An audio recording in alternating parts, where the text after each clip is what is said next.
My name is Beth Agnew. I am here speaking for the CALL conference, C-A-L-L, at Seneca College in June 2012. My apologies for not being with you in person, but I have been experiencing some side effects from some medication that I was taking.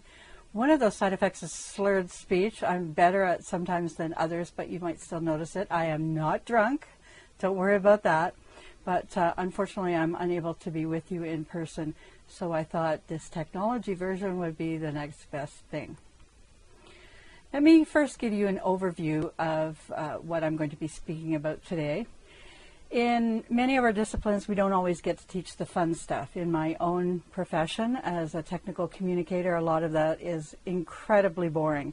And if it's sometimes boring for me, so not always, because I do love the profession, but if it's sometimes boring for me, it is certainly sometimes boring for the students as well. And yet it is stuff that they have to know. So we have to figure out a way to make that interesting to them. In that case, we go for creative engagement. How do we engage our students in information that normally they don't want to have? What is it that we can do to connect with them on a level that makes them want to learn? That's the perennial challenge of any educator. How do we get information across to our students? How do we teach them in a way that helps them remember, retain that information, utilize it correctly in whatever discipline they're going into when they graduate, and that it is still relevant to them? So that relevance is really important.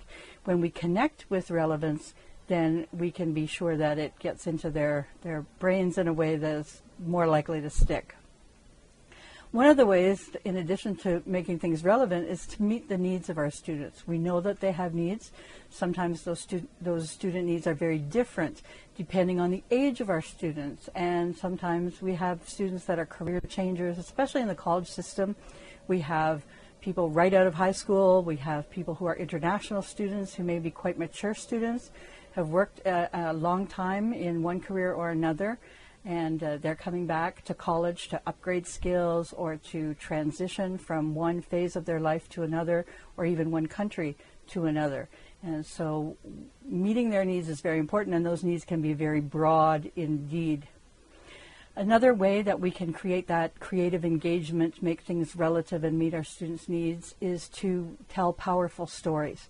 Stories are memorable. Stories have been a way of conveying information throughout the entire length of human history. And when we rely upon that as one of our techniques among many, we have a great deal of success because students remember the stories.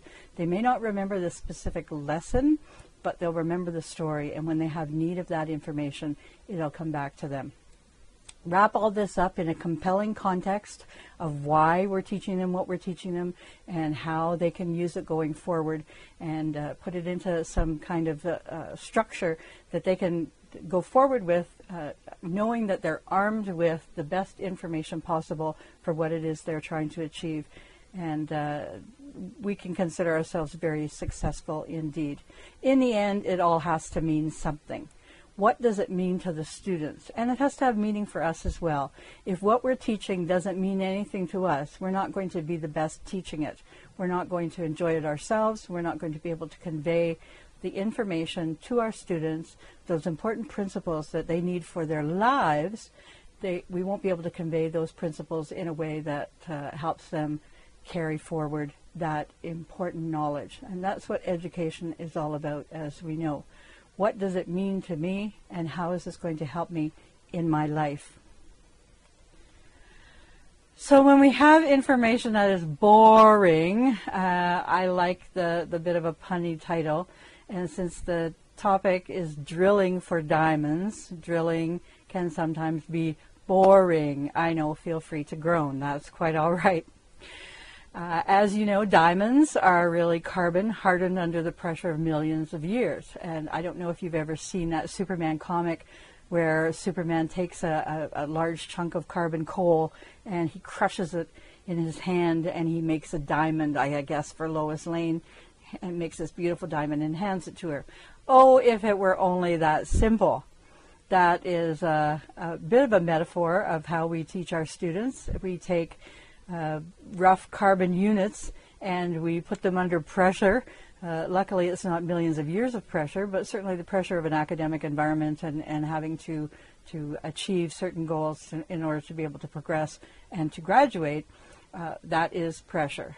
Crushing pressure, let's hope not. Students do not learn very well in a climate of threat. We know this as a principle of learning, a pedagogical and an andragogical principle. So it's good to make sure that they can learn without too much pressure, but in order to make a diamond, you need to start with carbon and you need to get some pretty heavy-duty pressure on there. The diamonds are brought to the surface. They're created in the magma of the earth and brought to the surface through something called a kimberlite pipe. The kimberlite rises to the surface carrying the diamonds with it. And you see the graphic here on the screen. In the notes page that will be accompanying this presentation, there is a link which you can also find on National Natural Resources, I think Energy Mines Canada. I forget a big long government title, but anyway, the link is there to this graphic, this animation that shows you the process of the creation of diamonds and bringing them to the surface via the kimberlite pipes.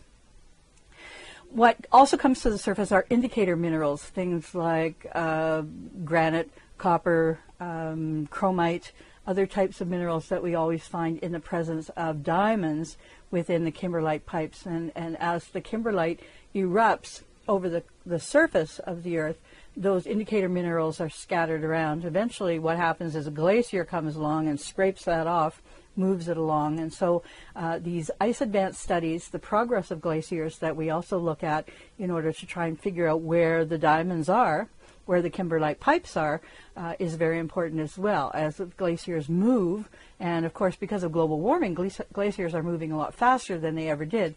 That whole notion of the glacial pace of something is starting to speed up.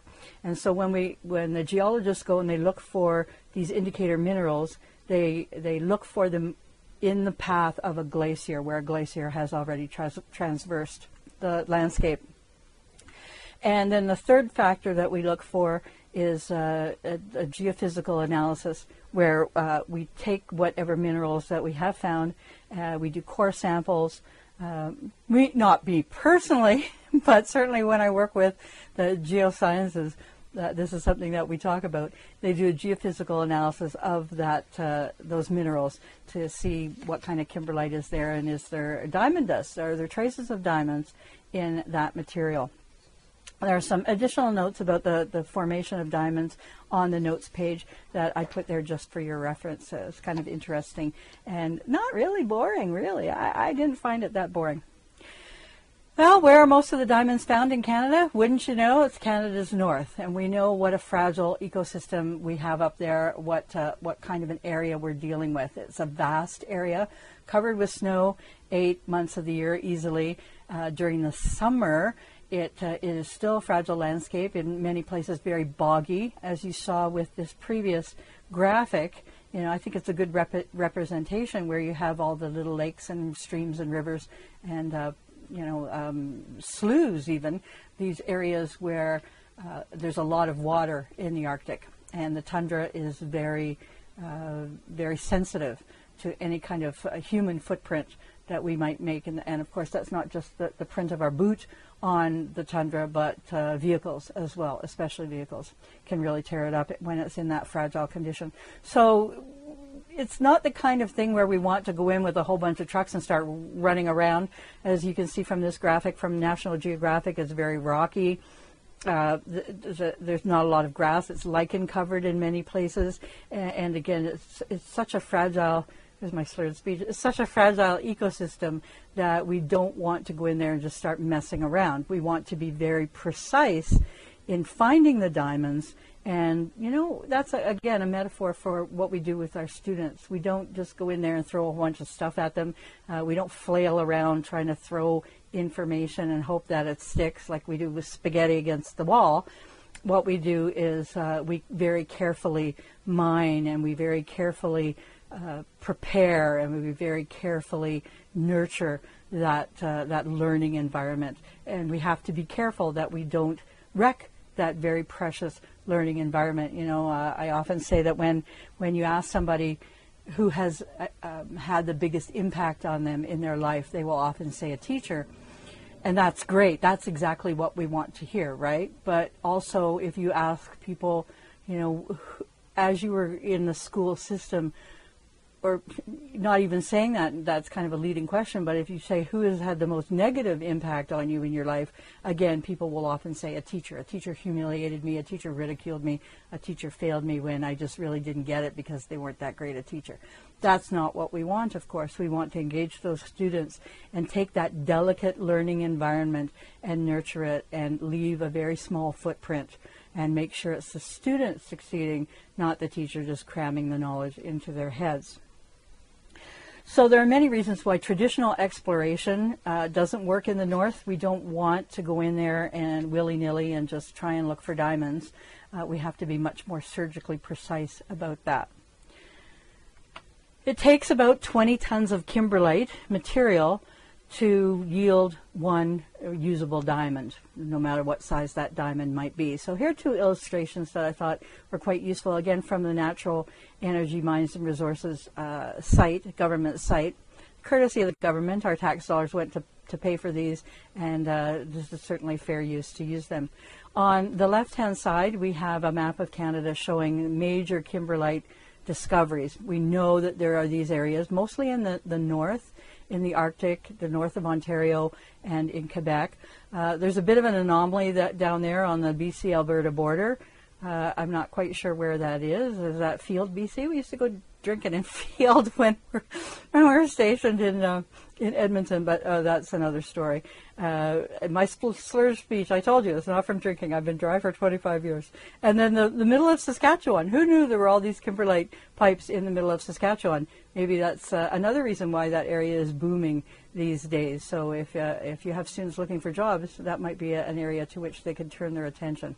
So on the left, we have the kimberlite pipes, and then on the right, really clarifies things, doesn't it? We have all the indicator minerals. So that certainly narrows it down. It doesn't make it easy to go and find the kimberlite that we need that are indicators for diamonds, if we're looking for diamonds.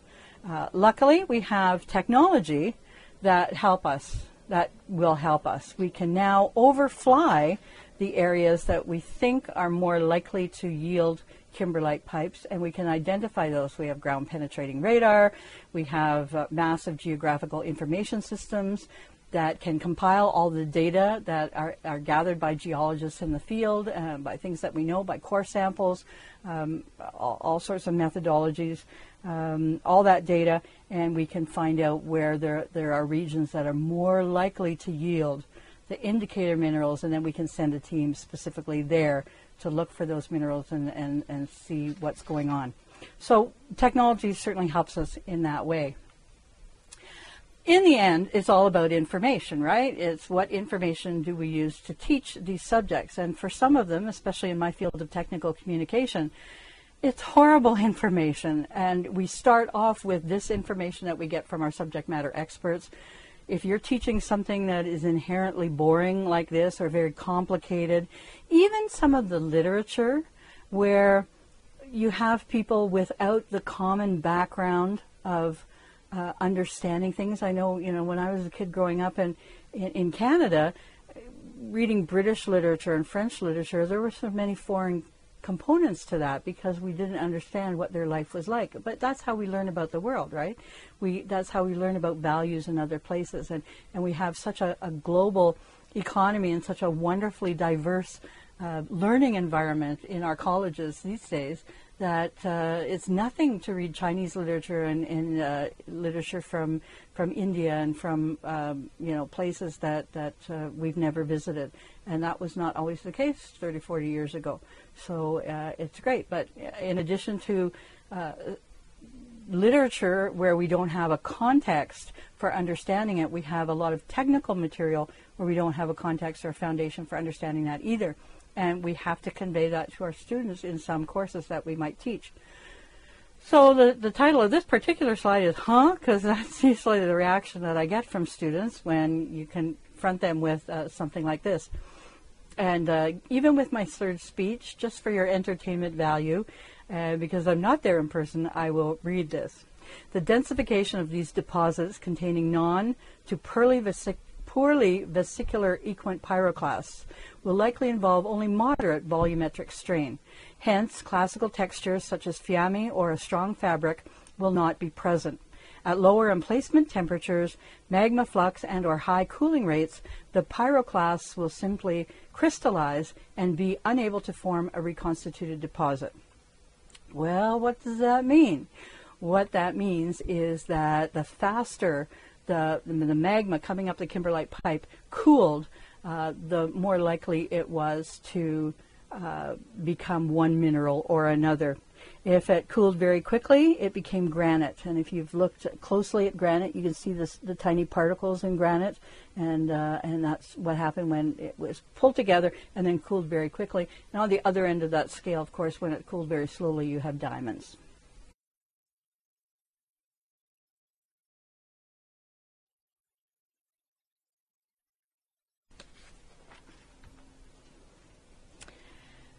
To really get students' attention, we have to make it relevant. So if we're talking about diamonds, the process of diamond formation, how we search for diamonds, how we acquire them, how we mine them, how we then get them from the ground to the marketplace, we make it relevant to students by talking about something they're familiar with. And certainly a diamond is a girl's best friend. A kiss on the hand may be quite continental, but of course it's much better to have a diamond here and there. That relevance, when we make it relevant to our students, we connect with something inside them that they're already familiar with. Another way of making things relevant is to connect with the people. Who are the people involved in diamond exploration? What is it that they have to go through? That's why News Magazine reports on these types of complicated subjects when they interview an expert who can speak clearly and competently and in a way that people can understand. That's very valuable. And in this case, you're substituting for the expert when you're teaching this material. So make it relevant, focus on the people, focus on the issues. What are the issues surrounding diamond mining and diamond exploration? We've touched on a few, the environment, for example, the cost, the competition. Canada's third in the world behind South Africa and Russia in diamond production. And, in some parts of the world, it's called conflict diamonds because it's very difficult to get the diamonds out without the political machinations that some countries are subject to. Things get better because we have identified this thing as conflict diamonds. We certainly cannot. Well, I'll qualify that. I was going to say we certainly cannot label Canadian diamonds as conflict diamonds, but there are different types of conflicts. And we know that getting the diamonds out of the north means that we have to encroach upon land that is currently under the ownership, really, of not only the Canadian government, but our Aboriginal peoples, our First Nations. And so how are we creating conflict when we are negotiating with them? Are we dissipating the conflict? Are we reducing the conflict?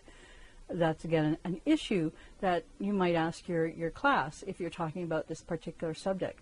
So when you think of your subject material, with literature, that's very easy. The issues are often brought up. As writers, we always are observers of the human condition, and we write because we see an issue and we see a problem and we see interactions between people that we want to bring to the fore so that people can be made aware and can talk about them. Things like humanities, social studies, civics, any of those disciplines where there are inherent issues. You can certainly speak to the issues and make that relevant for your students as well. Other things, tapping into their emotions around something. This picture here, the couple being engaged with the diamond, that's a very emotional time. And it can be good and it can be bad, and depending on how much the diamond cost, it could be a very difficult situation for sure. Attitudes also change as we teach. What attitudes are changing based on the information that you've shared with your students? And should they look at their attitudes? That might be a challenge that you want to pose to them. Have a look at your attitudes, and how will your attitudes be changed or improved or even reinforced based on the information that you've been given? And what actions are you going to take? Now that you know this information or that you've been exposed to it, how does that change your life? How is it relevant to you? And as we move further, we look at how that meets their needs. Everybody has needs. Students certainly have needs, as I mentioned in the overview. This was meant to be a little bit of an interactive portion, but since we're asynchronous, I'll have to kind of wing it. But the question was, what are some of the needs students have that are consistent with learning about a potentially uninteresting or to them irrelevant topic? And again, it's irrelevant to them until we make that relevance clear for them. So what are some of those needs that students have? Well, grades, certainly. Our students use grades as a kind of currency. We talk about this quite often. Grades are important for many reasons. Approval is another thing that they have need of, whether it's the approval of their family because they're doing well in a subject, the approval of their teacher because they've done a good job, or their own self-satisfaction, their personal interest in the topic, the subject matter. Perhaps they are trying to learn about this because they need to improve their income in some way. They're going to be pursuing a new job, or they have to qualify for co-op, and that will help their income. Sometimes their prestige needs related to this. They know more about this topic than other people in their circle. The self-satisfaction that I mentioned already. Some people have to have a qualification in something. I did some training a number of years ago, many years ago now, for the BC Hydro Authority, and that was part of their safety qualification. They had to complete that training, and some of that material was extremely boring. Talked about electricity and values and voltage and things like that, and how do we make that relevant? Well, we make it relevant because it means your life. If you get it wrong, you know, you could be seriously injured, electrocuted, and or your colleagues, the people that you're working with, or there could be other terrible consequences such as fires and things like that. So you make it relevant, you make it pertinent to what it is that they're doing, and if it's part of their qualification, food safety handling, for example, WMIS, all kinds of things that they might need to know are based on preparation for a particular qualification. And certainly everything is foundation for other learning, no matter what it is that you're teaching or learning or involved with, no matter what the topic material is, it's always a foundation for other learning of some kind. Connecting things that are important to them, bringing it around to the familiar, and meeting their needs certainly is very important. I just want to share with you a little story, and I'll have to read it, I'm afraid. I would have probably read it in person too. It's a side effect thing. On Sunday afternoons, the Lubavitcher Rebbe would stand outside the door of his office to greet and bestow a blessing upon those who came to see him. He would often stand for hours as thousands of people, that's a big congregation, filed by, many of them seeking a blessing or advice about a personal matter or a spiritual dilemma. And someone once asked him how he had the strength to stand all day, sometimes 7 or 8 hours, and to accommodate everyone. And the Rebbe beamed and replied, "When you're counting diamonds, you don't get tired."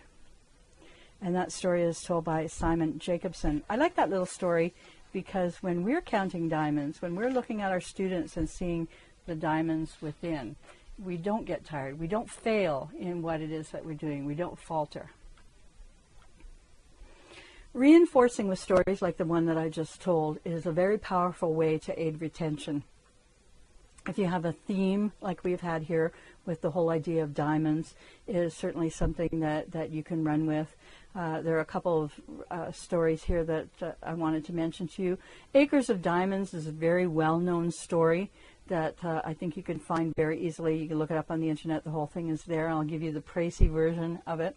Russell H. Conwell told this story many times, wrote a little book about it where he basically took a little tiny story and just wrote it long, as we say. It wasn't that concise, but it was well done, and it certainly made a point. And the point that is made is about a man, Ali Hafed, who was always looking for his fortune or some treasure, and he traveled all around the world looking for this wonderful thing, this great diamond, perhaps the most flawless diamond that he could find.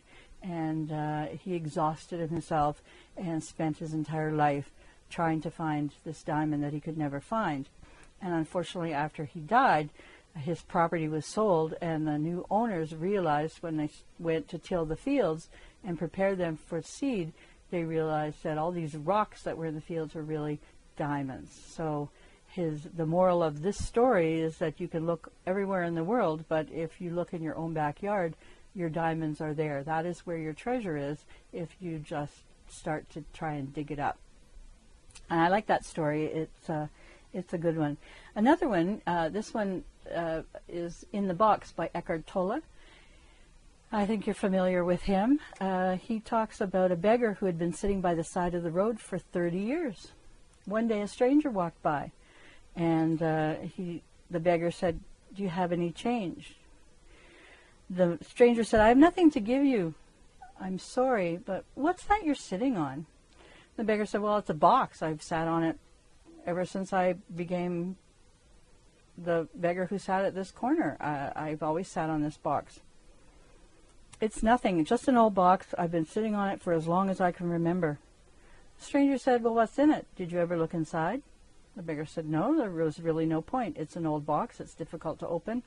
There's no reason to look in there. There's nothing inside." "Have a look inside," insisted the stranger. The beggar reluctantly managed to pry open the lid of the box, and wasn't he surprised when inside he found that it was full of gold. I am that stranger who has nothing to give you, and who is telling you to look inside, not inside any box as in the parable, but somewhere even closer, inside yourself. What would be the impact if you told that story to your students? They're looking for something, and they're looking everywhere. They're looking all over for that elusive treasure, and yet it's there, right inside them, in their own backyard. You know, remember Dorothy in The Wizard of Oz, there's no place like home. All you have to do is realize that whatever you want for your life is right where you are. So stories can be very powerful. Have a look at some of these stories. Let me just tell you the Magic Pebbles story. There was a group of people traveling, and they were having difficulties with their travels, and finally, you know, they asked someone, "What can we do to make our travels easier?" And that person said, "Well, go out into the land here and pick up a bunch of pebbles and carry them with you to your destination." And they thought, well, that's kind of strange. I don't see a point in that. But they did. But because they weren't really convinced that that was a useful concept, they only took a couple of pebbles each, and they went on to their destination. When they reached their destination, they looked into the bags in which they had placed the pebbles, and they found that the pebbles were really diamonds. And so they were happy that they had a couple of diamonds, but they were very sad that they hadn't taken more. This is often the case. We give people something, or we give them advice, we give them training, we give them teaching, we share literature with them, we share information with them that can help them with their life, and they see it only as pebbles until the day comes where they look at that with a new light, with new eyes, with new experience, and they see that it's really diamonds that they have had all along. We want to give people a compelling context for the information that we give them. If we provide a compelling enough context, a compelling enough why should I learn this, then it resonates with them a little bit more. And it's a little bit more interesting to them if they can start to see, you know, maybe there's a reason that I need this information. Maybe it is going to help me in the future. They might not immediately see that it's going to be diamonds. They might look at those pebbles and think, well, okay, if I have to carry the pebbles for a while, I will, and hope that at some point it's going to be useful. So that why needs to be very compelling. And what I always say to my students is it's WIIFM. Immediately they say, we? Like the Nintendo Wii? We FM? And I say, no. It's what's in it for me. Why should I care? What does this do for me? In the end, when we're learning something, we're all selfish. We have a selfish agenda. What is this going to do for me? Why do I need to learn it? Why am I spending my time like this? And people think of an opportunity cost. If they are sitting in class listening to you, the opportunity that they are losing is to be elsewhere doing something else. And the mature students that we know, the intelligent ones, the disciplined ones, the ones that realize that sometimes they just have to go through the motions to get to the end that they want to have, whether they are enjoying it or not, those ones are the ones that come to class, listen, do everything that they're told to do, and find in the end that those pebbles indeed have become diamonds. And that brings me to a story about the rock, told by Dr. Robert Schuller Sr. And I was able to find a graphic of it, so it's from allen97.com and used by Fair Use Principles. Once there was a young man who had a deep desire to please God and perform diligently his life mission, no matter what that might be. So he asked God what he should do to give his life meaning. God showed him a huge rock in the field and said, "Push the rock." The young man began to push the rock as God had told him. He got up early in the morning and pushed the rock. He stayed up late at night. Before he went to bed, he pushed the rock. Every day, he continued to push the rock no matter how exhausted he became. If the weather was dreary, he still pushed the rock. Through storms and snow and dark of night and all his life events, the man pushed the rock. He made many sacrifices so that he could push the rock. Day after day, month after month, he pushed the rock. After many years of pushing the rock, the evil one came to him and whispered in his ear, "What good have you done all these years? You have spent your life pushing this rock, and for what? The rock hasn't moved one tiny bit." The man thought about all his effort and realized it was true. No matter how long and how hard he had pushed the rock, still it hadn't budged from where it had been when he started. All those years of effort had not resulted in the rock being displaced even the smallest bit. Immediately the man was discouraged. He began to sorrow and be angry. He felt as if his life had been wasted. Pushing the rock day in and day out. All of his hard work had been for nothing. He'd made no difference at all. The rock had not moved. He had failed in carrying out his mission. He had accomplished nothing. He desperately cried out to God, "All these years I've been pushing this rock and it has not moved one little bit. Why did you ask me to do this when I have made no difference at all?" God looked with compassion on the man and said, "I didn't tell you to move the rock. I told you to push the rock. Look at yourself. Your legs, which had been weak and skinny, are now strong and able to go long distances. Your arms, which had been thin, are now powerful and able to carry heavy loads. Your shoulders, once narrow, have become broad and able to bear large burdens. Your mind, once so immature and easily distracted, is focused and able to solve difficult problems. Your heart has been seasoned by patience and softened by hardship. Through that continual opposition against the rock, you have grown much, and your abilities now surpass those which you used to have. Your mission," said God, "is not in what you do, but what you become as you do it. Have faith and push the rock. It is in this that you will find meaning." I think that's a very powerful story. You know, when we teach something to our students that they're not particularly interested in, we have to let them know that this is just part of pushing the rock. This is a stepping stone to something else that is going to be clearly of value. A diamond, when you first see it, doesn't look any more valuable than an old piece of quartz. It might be dirty and rough. Only someone with a trained eye who is aware of the value of the diamond's cut, clarity, carats, and color can look at that diamond in the rough and see the ultimate value. We are those trained eyes. We help our students see the diamond inside them that is not always apparent, even when they look in the mirror. It is that value that we bring when we're teaching something that may not seem particularly interesting or relevant to them, we help them find the relevance. We give them the meaning. We help them find what it means to them. We wrap it in a powerful context of why they should know this, and we reinforce it with powerful stories. When we do that, we are indeed creating diamonds.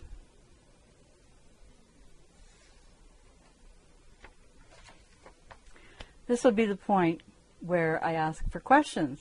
If you have questions or comments about this presentation, again, I apologize for not being here in person, please email me, Beth, Beth.Agnew, Agnew, at senecacollege.ca, and I would be delighted to engage in conversation with you about this particular topic or to answer your questions.